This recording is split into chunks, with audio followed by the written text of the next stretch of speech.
वायव्य मुंबई लोकसभा मतदारसंघात मोठा ट्विस्ट पाहायला मिळाला होता आणि शिवसेना शिंदे गटाचे रवींद्र वायकर यांना विजय घोषित करण्यात आलं। मात्र निकालावर ठाकरे गट आक्षेप घेणार असल्याची माहिती मिळते। ठाकरे गटाच्या वतीने आज राष्ट्रपतींना पत्र लिहिण्यात येणार आहे। उद्धव ठाकरे स्वतः निवडणूक आयोगाच्या कारभारावर आक्षेप घेत राष्ट्रपतींकडे तक्रार करणार आहेत। अधिकचे अपडेट जाणून घ्या, सूरज सावंत आपल्या सोबत आहे। सूरज, काय नेमका आक्षेप घेण्यात येणार आहे ठाकरे गटाकडून?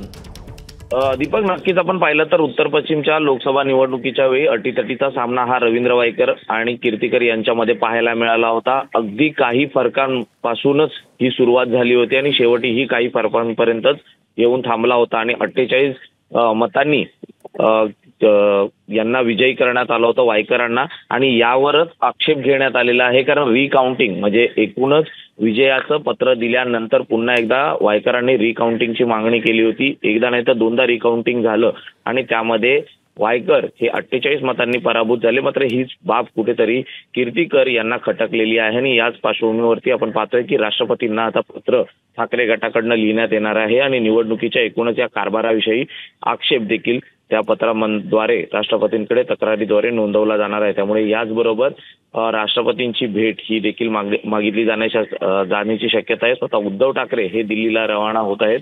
तर दुसरीकडे आपण पाहतोय तर उद्धव ठाकरे गटाकडनं म्हणजे ठाकरे गटाकडनं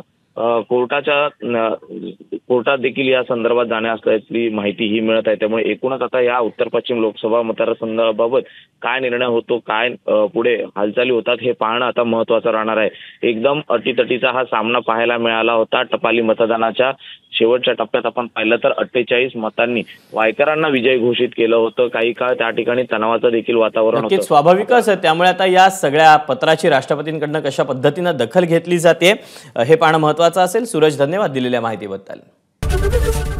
एबीपी माझा, उघडा डोळे बघा नीट।